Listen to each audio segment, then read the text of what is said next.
सुनने के लिए हम सभी लोग इतनी देर से इंतजार कर रहे थे, बैठे थे, उत्साह मना रहे थे, मुकाबला कर रहे हैं। एक बार मेरे साथ बोलिए, माता की, माता की,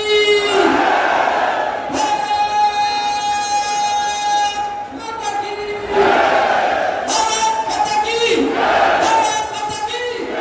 फिर एक बार, फिर एक बार, फिर एक बार, अब की बार, अब की बार, विरोधी जाएंगे सभी हार।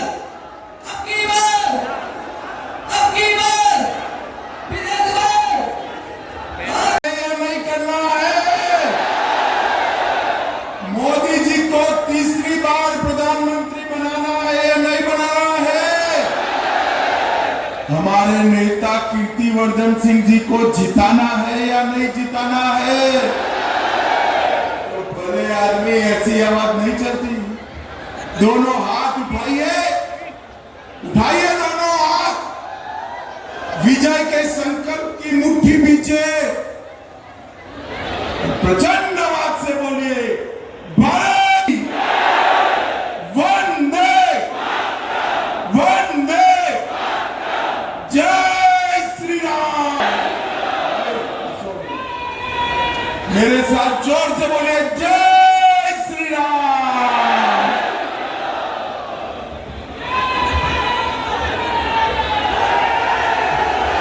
प्रणाम कर कर मेरी बात की शुरुआत करता हूं।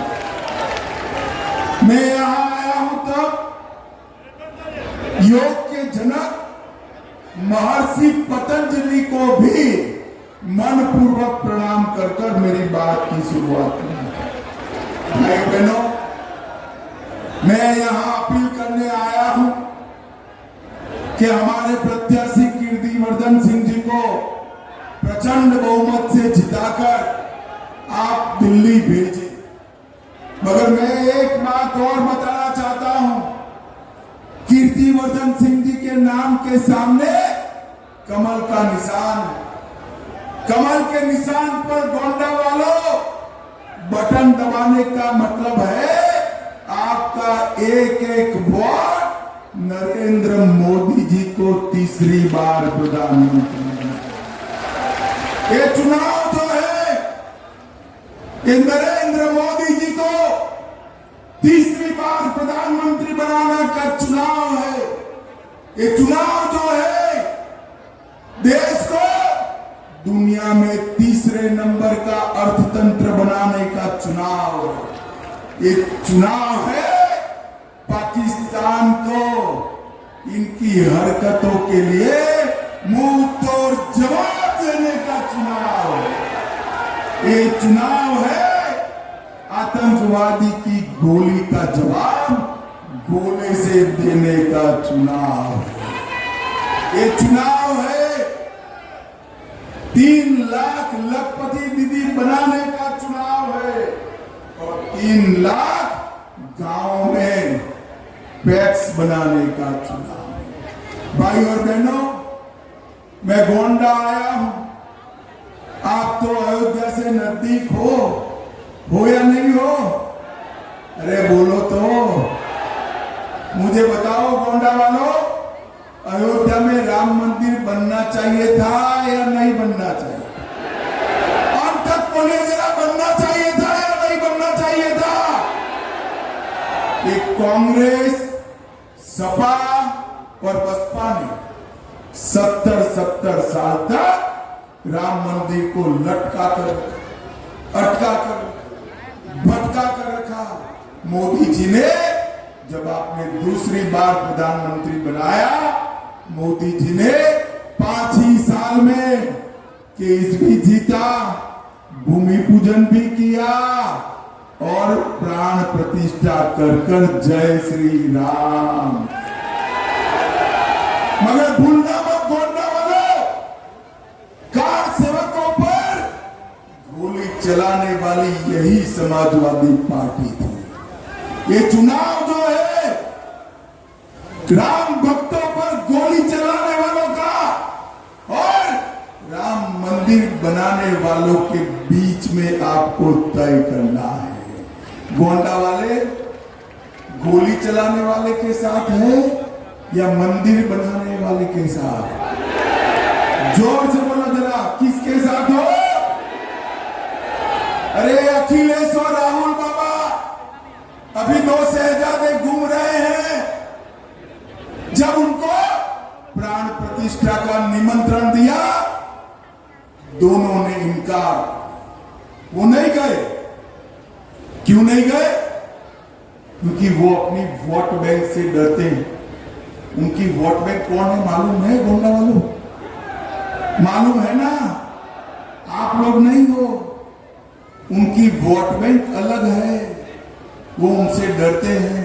मगर चिंता मत करो, भारतीय जनता पार्टी वाले वो वोट बैंक से नहीं डरते हैं।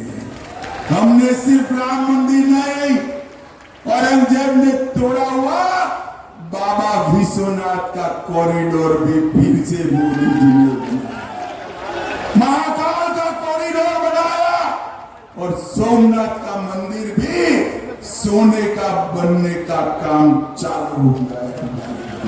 तो भारतीय जनता पार्टी की सरकार है, ये अभी भी सपा बसपा वाले कहते हैं राम मंदिर बेकार बना है। कि राम गोपाल यादव ने कहा, मेरी बात याद रखना गोंडा वालों, गलती हो गई ना, ये दोनों पार्टी, दोनों शहजादों ने राम मंदिर के लिए बाबरी नाम का एक ताला तैयार रखा है। अब चाहते हो राम मंदिर पर बाबरी ताला लगे?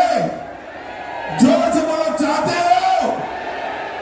भाइयों बहनों, इन लोगों ने तुष्टीकरण की राजनीति करने में कोई कसर नहीं। कांग्रेस पार्टी के नेता मणिशंकर अय्यर कहते हैं पाक ऑक्यूपाई कश्मीर की बात मत करो, छोड़ दो, क्योंकि पाकिस्तान के साथ एटम बम। मुझे बताओ गोंडा के युवाओं, पाक ऑक्यूपाई कश्मीर हमारा है या नहीं है?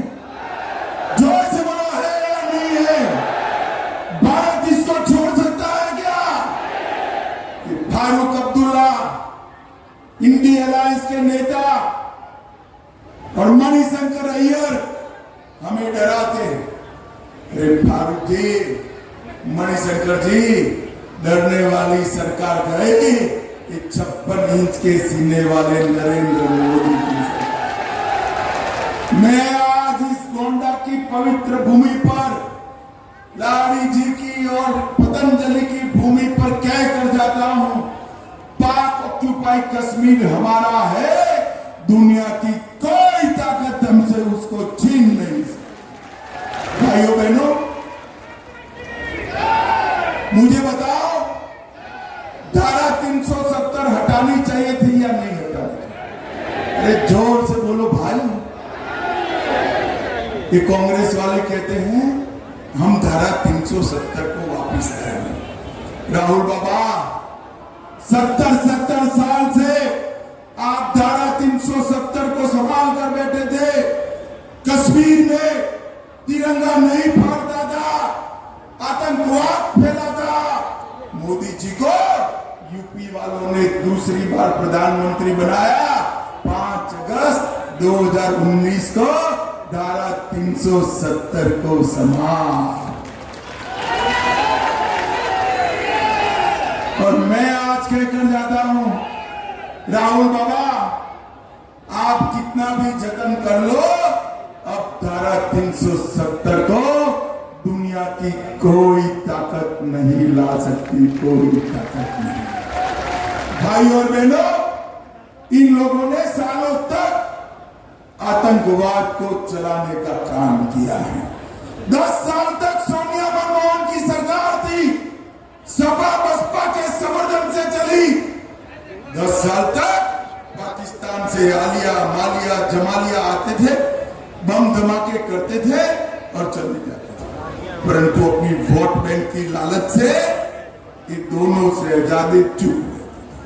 मोदी जी आए, फिर से उरी और पुलवामा पर पाकिस्तान पाकिस्तान ने हमला किया, मगर पाकिस्तान वाले भूल गए कि मनमोहन सिंह की सरकार नहीं है, नरेंद्र मोदी की सरकार है, कांग्रेस की सरकार नहीं है, भाजपा वालों की सरकार है। 10 ही दिन में नरेंद्र मोदी जी ने सर्जिकल स्ट्राइक और एयर स्ट्राइक कर पाकिस्तान के घर में घुसकर आतंकवादियों का सफाया करने का काम नरेंद्र मोदी। भाइयों बहनों, उत्तर प्रदेश में जब तक सपा बसपा कांग्रेस की सरकारें चली, कोई काम नहीं होते थे। मैं आज बताना चाहता हूं भाइयों बहनों, भारतीय जनता पार्टी की सरकार बनी, गोंडा में हमारे कीर्तिवर्धन सिंह को आपने सांसद बनाया, ग्राम सड़क योजना 680 किलोमीटर पूरे अवध क्षेत्र में सबसे ज्यादा रोड बनाने का काम हमारे कीर्तिवर्धन सिंह ने किया है। जोर से ताली बजाएं। कोसी पुल के पास बाईपास बनाने का काम किया, फ्लाईओवर बनाने का काम किया, कर्नलगंज की सरयू नदी पर पुल बनाने का काम किया, मिसरोलिया क्रॉसिंग, महादेवा क्रॉसिंग और सोनी गुमटी में 3 रेलवे ओवरब्रिज बनाए और 517 करोड़ कीर्तिवर्धन सिंह गोंडा के लिए रेलवे के कामों के लिए लेकर आए। और मैं आपको कहकर जाता हूं, 2 साल के बाद नवाबगंज रेलवे स्टेशन देख लेना, इंग्लैंड के रेलवे स्टेशन से कम नहीं होगा। पूरा रेलवे स्टेशन नया बन रहा है। गोंडा से दिल्ली तक वंदे भारत ट्रेन चलाई, टिकरी रेलवे स्टेशन का नवीनीकरण हो रहा है। ग्रामीण आवास योजना के तहत 80,000 गरीबों को घर दिए, 3,36,000 गरीब माताओं को गैस का सिलेंडर दिया, 5 लाख घरों में नल से जल पहुंचाया, स्वच्छ भारत मिशन 6,17,000 घरों में शौचालय बनाए, 4,77,000 किसानों को किसान सम्मान निधि दी और 21,000 लोगों को मुद्रा लोन। ये आंकड़े पूरे यूपी के नहीं है, सिर्फ कीर्तिवर्धन सिंह के प्रयास से गोंडा के है भाई, गोंडा पूरे अवध क्षेत्र में गरीब कल्याण का काम कहीं पर सबसे ज्यादा हुआ है तो अपने गोंडा में हुआ है। भाइयों बहनों, सपा की सरकार थी, ये गुंडे परेशान करते थे या नहीं करते थे? गरीबों की जमीन कब्जाते थे या नहीं कब्जाते? 2017 में आपने भाजपा सरकार बनाई, मोदी जी ने योगी जी को मुख्यमंत्री बनाया, योगी जी ने गुंडों को उल्टा लटका कर सीधा करने का काम कर दिया। आज हमारा उत्तर प्रदेश उत्तम प्रदेश बनने की दिशा में आगे बढ़ रहे हैं। पहले यहाँ पर देसी कट्टे बनाने की फैक्ट्रियां थी, अब डिफेंस कॉरिडोर में तोप के घोड़े बन रहे हैं जो पाकिस्तान को सीधा करने का काम करेंगे। यहाँ पर पहले वाहन चोरी का काम चलता था, अब वाहन बनाने की फैक्ट्रियां लग रही है। चेन स्नेचिंग का इंडस्ट्री चलता था, इसकी जगह मेडिकल डिवाइस पार्क बनता है। और भाइयों बहनों, हमारे गोंडा में सबसे ज्यादा गन्ना होता है। इस सपा बसपा की सरकारों ने 20 चीनी मिलें बंद कर दी थी, भाजपा ने 20 को चालू किया, 5 नई बनाई और 38 मिलों की कैपेसिटी बढ़ाने का काम किया और गन्ना की बुआई के क्षेत्रफल में 9 लाख हेक्टेयर की बढ़ोतरी करने का काम भारतीय जनता पार्टी ने किया। और मित्रों, 95 से 2017 तक सिर्फ 23,000 करोड़, और वो लक्ष्य कैसे पूरा होगा मैं बताऊं? कीर्तिवर्धन सिंह जी को क्या पीछे 400 पार करोगे क्या? मोदी जी को तीसरी बार दोनों हाथ उठाइए, उठाइए दोनों हाथ। विजय के साथ भारत माता की